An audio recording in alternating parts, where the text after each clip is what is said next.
আমাৰ মহান ত্ৰাণকৰ্তা প্ৰভু যীশুখ্ৰীষ্টৰ নামত নমস্কাৰ প্ৰিয় শ্ৰোতা।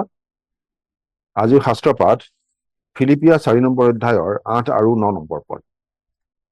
শেষতে হে ভাইবিলাক, যি সত্য, যি আদৰণীয়, যি ন্যায়, যি শুদ্ধ, যি প্ৰিয়, যি সুখ্যাতিযুক্ত, যিকোনো সদ্গুণ আৰু যিকোনো প্ৰশংসা হওক, সেই সকলোৰে আলোচনা কৰা।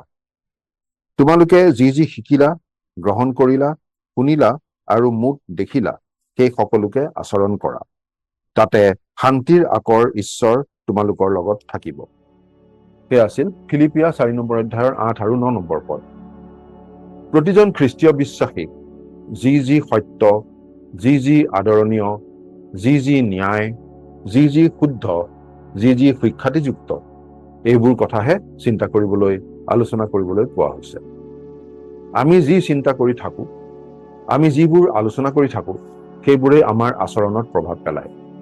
ইয়াৰ 8 নম্বৰ পদত আমি প্ৰভু যীশুখ্ৰীষ্টৰ এখন সুন্দৰ ছবি পাওঁ বুলি ক'ব পাৰি। এই পদটোক প্ৰভু যীশুখ্ৰীষ্টৰ সকলোতকৈ চুটি জীৱনী বুলিও কোৱা হয়। যি সত্য, প্ৰভু যীশু সত্য। তেওঁ কৈছিল, ময়েই বাট, সত্য আৰু জীৱন। প্ৰভু যীশুৱে যি কয় তাত কোনো অসত্য নাই। ঈশ্বৰ সম্বন্ধে, আমাৰ আত্মিক জীৱন সম্বন্ধে, অনন্ত জীৱন সম্বন্ধে আমাৰ বাবে সকলো প্ৰয়োজনীয় সত্য আমি প্ৰভু যীশুতেই পাওঁ। আমাৰ আত্মিক জীৱনৰ সৈতে জড়িত সকলো প্ৰশ্নৰ উত্তৰ আমি প্ৰভু যীশুতেই পাওঁ, কাৰণ তেওঁ সত্য। আমাৰ প্ৰভু যীশু আদৰণীয়। তেওঁৰ চৰিত্ৰ ইমান মধুৰ যে তেওঁ সকলোৱে আদৰি ল'ব পাৰে। তেওঁৰ চৰিত্ৰৰ প্ৰতিটো দিশ, প্ৰতিটো গুণ আমাৰ সকলোৰে বাবে আদৰণীয়। প্ৰভু যীশু ন্যায়। তেওঁ সকলো কাম কৰে ন্যায়সংগতভাৱে। সকলো বিধান তেওঁ সিদ্ধ কৰে। নিয়মৰ বিপৰীতে তেওঁ একো কৰা নাই আৰু নকৰে। ঈশ্বৰৰ বিধান মতে তেজ উলিওৱা নহলে পাপ মোচন নহয়, আৰু পাপৰ বেচ মৃত্যু। প্ৰভু যীশুৱে মানৱৰ পাপৰ প্ৰায়শ্চিত্ত কৰিবলৈ নিজে বলি হল আৰু নিজৰ তেজ দিলে। আমাৰ পাপৰ বেচ মৃত্যু তেওঁ নিজে বৰণ কৰিলে ক্ৰুচৰ ওপৰত আমাৰ হৈ। গতিকে তেওঁত বিশ্বাস কৰা সকলক তেওঁ ন্যায়সংগতভাৱে পাপৰ ক্ষমা দি উদ্ধাৰ কৰিব পাৰে। প্ৰভু যীশু শুদ্ধ। তেওঁ সম্পূৰ্ণ নিষ্পাপ, সম্পূৰ্ণ পবিত্ৰ।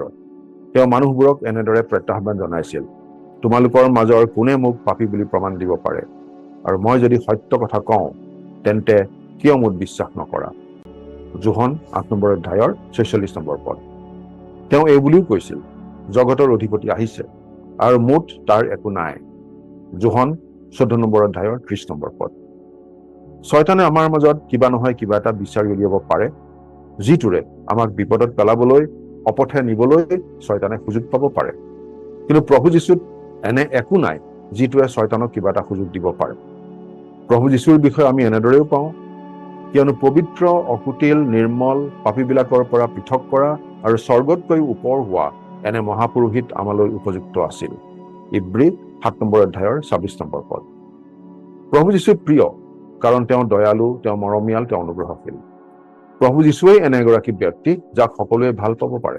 অতি অশিক্ষিত মানুহ এজনেও ভাল পাব পাৰে, অতি শিক্ষিত এজনেও ভাল পাব পাৰে, অতি ধনী এজনেও ভাল পাব পাৰে, অতি দুখীয়া এজনেও ভাল পাব পাৰে, কাৰণ সকলোৰে প্ৰয়োজন প্ৰভু যীশুৱে পূৰণ কৰিব পাৰে। প্ৰভু যীশু সুখ্যাতিযুক্ত। মানুহে কৰা কামৰ ভিত্তিতেই মানুহৰ সুনাম হয় বা দুৰ্নাম হয়। প্ৰভু যীশুৱে যি কৰি গল, সকলো তেওঁ ভালেই কৰিলে। তেওঁৰ ওচৰলৈ সুস্থতা বিচাৰি অহা সকলোকে তেওঁ সুস্থ কৰিছিল। সৰু ডাঙৰ সকলোকে তেওঁ উপকাৰ কৰিছিল, উপদেশ দিছিল, কাৰো অনুৰোধ তেওঁ উপেক্ষা কৰা নাছিল, আৰু আনকি তেওঁ ক্ৰুচত দিয়া সকলৰ বাবেও ক্ষমা বিচাৰি প্ৰাৰ্থনা কৰিছিল। তেওঁ যি কৰিলে সকলো সুখ্যাতিযুক্ত।